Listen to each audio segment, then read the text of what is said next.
Hi everyone, it's Monique. I'm back again with part 2 of Clean Eating Basics. Hopefully you were able to view the video for part 1 and come to the workshop for part 1 and download the workbook. If not, no worries, you still have access to all of those materials via the link that you used to get reminders and notifications for this project. So again, this is the Love Yourself project, and I have been invited to participate in June by delivering content related to nutrition and business in the healthy body category and the healthy business category of the project. So this is part 2 of the Clean Eating Basics under the healthy body category. I am going to share my screen and we will get started with the content for today, which will be, it'll be about 30 minutes that we will be together today. All right, so for today, hopefully, like I said, you've completed part 1 of everything, but we will be talking about the pros and cons of supplementation and also how environmental factors impact your body, red flags of improper nutrition, and how to maintain your nutrition goals during travel, holidays, and events. So as you recall, I'm an executive coach with MD Consulting, and I work with busy executives on a daily basis. So at times they ask for me to help them with their nutrition, their fitness, their work-life balance so that they can maintain the stamina that they need to travel, to run their teams, to work long hours, and to work sometimes 7 days a week. So I'm using the same techniques that I use for my clients and the same techniques I have used for myself as a previous competitive bodybuilder and personal trainer. And I still incorporate all of these techniques into my lifestyle. So hopefully part 2 will help you just as much as part 1 did. Here we go. Again, some housekeeping items. You've seen the videos. Hopefully you've attended the workshop, and there will be a workshop after this video presentation also.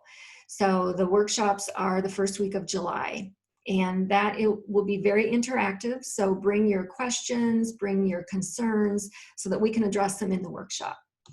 Hopefully you've downloaded the workbook and you know that it's completely confidential. It's just something for you to fill out and then bring it to the workshop, and anything you're having trouble with in the workbook, I will help you with.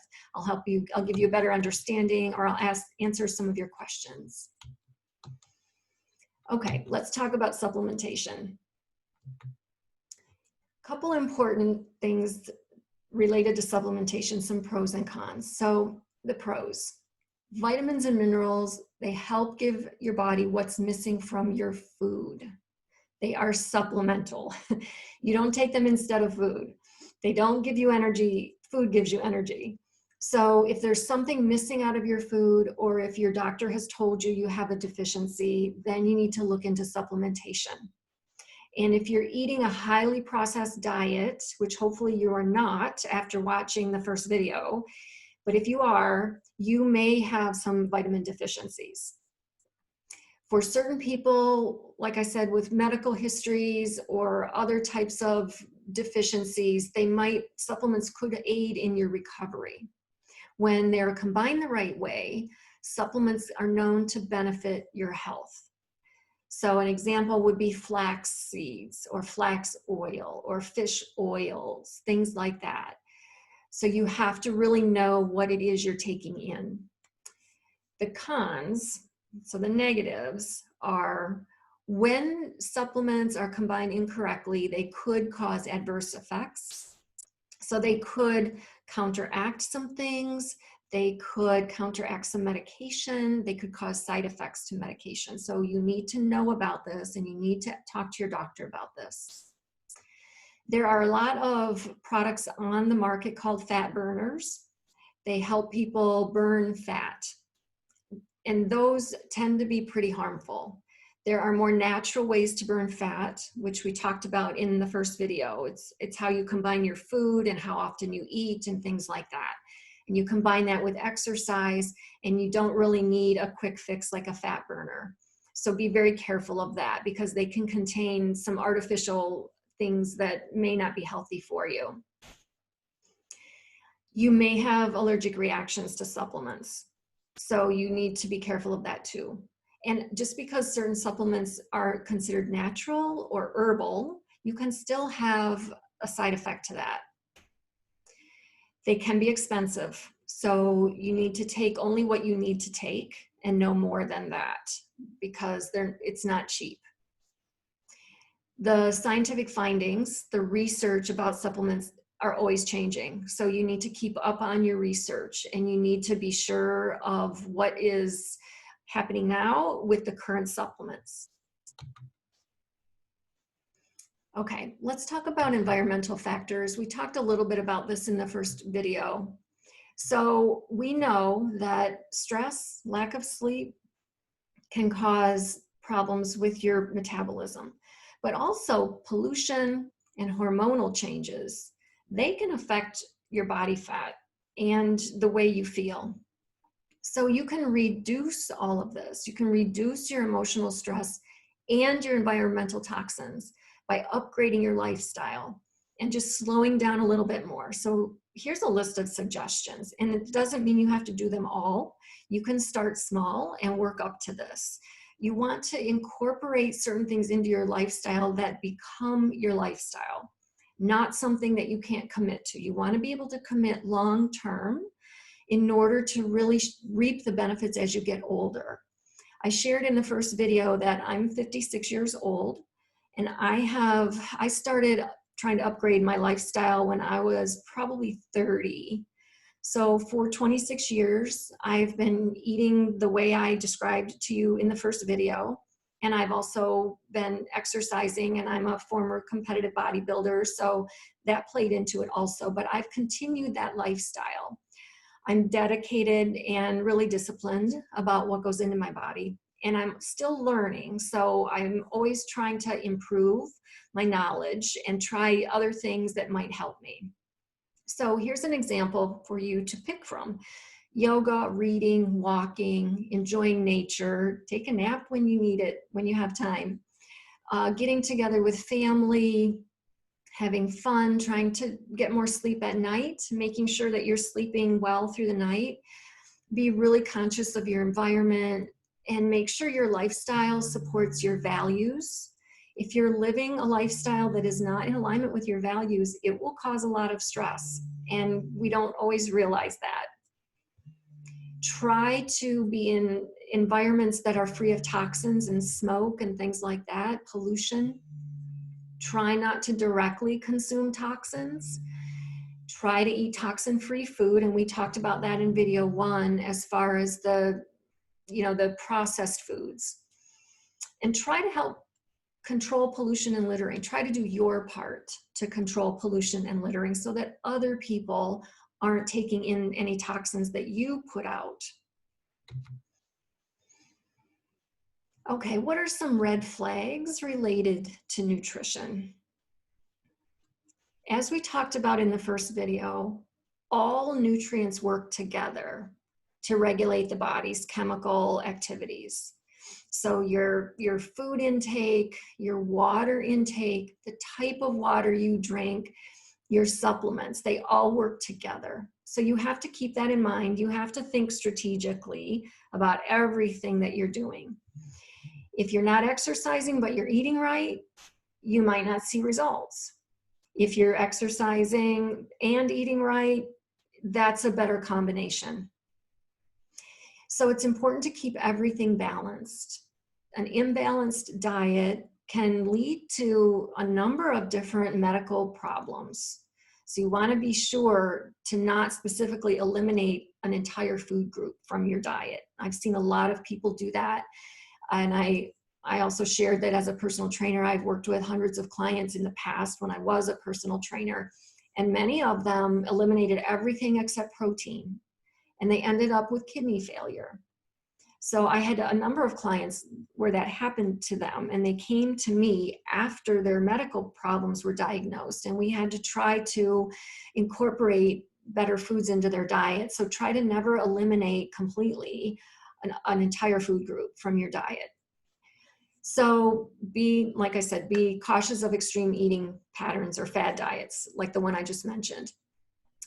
Some red flags to look for when you're practicing unhealthy eating patterns would be low energy levels, loss of strength, loss of lean muscle, insomnia. So our sleep can be heavily affected by what we're eating or not eating. It messes up our entire internal ecosystem, I guess you could say, and the way things function. Your moods will fluctuate. You will have a tremendous lack of focus. You will have blood pressure and cholesterol issues and frequent illnesses. So if you're experiencing even one of these things, it's time for you to root cause the problem, because it could be something as simple as your nutrition.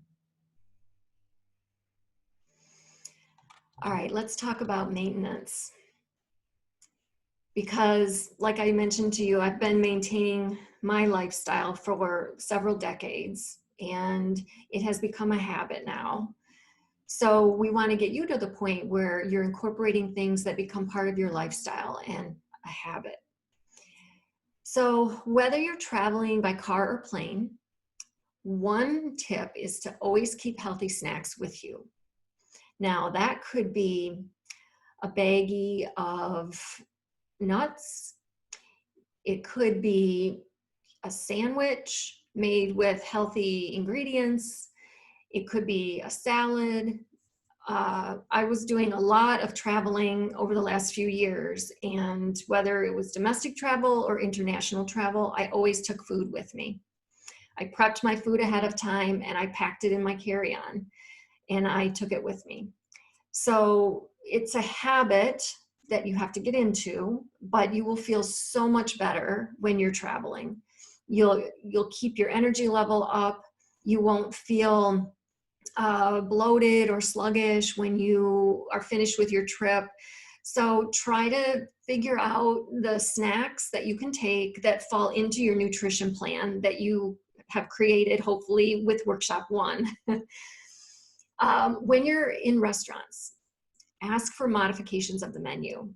It is not a problem for people to modify or to cook vegetables without butter or something like that. You just have to make the request. And that's really hard for people to do, is to just make the request.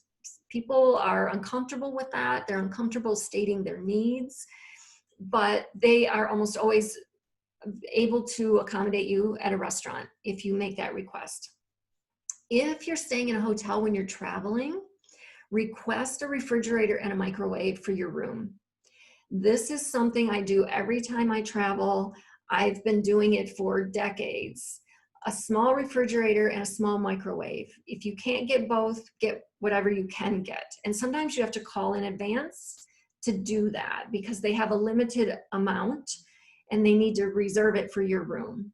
So be sure you call in advance to request that. That way, you can do a couple things. You can bring your food and store it in the refrigerator.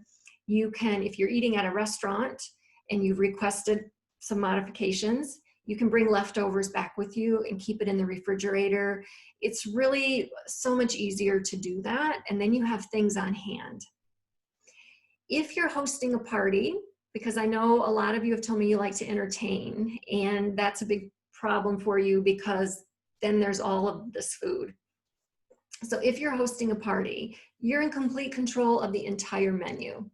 So put healthy food options on the menu, or better yet, make it all healthy food options. And there are some very delicious healthy food options out there that can be catered or cooked. So you're in charge of the menu, and you know, your guests will eat what you make available to them, and they will love some of the healthy choices that are out there. So don't be afraid to kind of shift your mindset as far as that goes and have some healthy things at your parties. If you're cooking for your guests, like if you're having people over for dinner, just a small group, you can use healthy recipes, or you can substitute things for other things in the recipe that are not healthy. And in the Workshop 1 and in the workbook, there's a link to healthy substitutions for recipes. Keep moderation in mind. So we talked in the first video about the serving sizes and portion control. So keep that in mind when you're traveling, when you're at a party, when you're having people over. You still want to eat until you're satisfied, but not full. And that's different for everyone as far as how much you have to eat to feel satisfied. For some people, it might be less than other people. So you have to be really mindful and deliberate in how you're choosing your food. Try to eliminate alcohol or limit it if you can, and drink water instead. Many of us do not get enough water in, so it's really important that you be conscious of that. And in the workbook, there's a formula there for how much water to take in. You can put fruit in your water, because I've heard a lot of people tell me water doesn't taste good. It tastes like nothing. So you can put cucumbers in there, strawberries, lemon, lime. So just add some things for flavor. If you do drink alcohol, drink water with it throughout the night. So alternate, or drink water along with your alcohol, because you will dehydrate.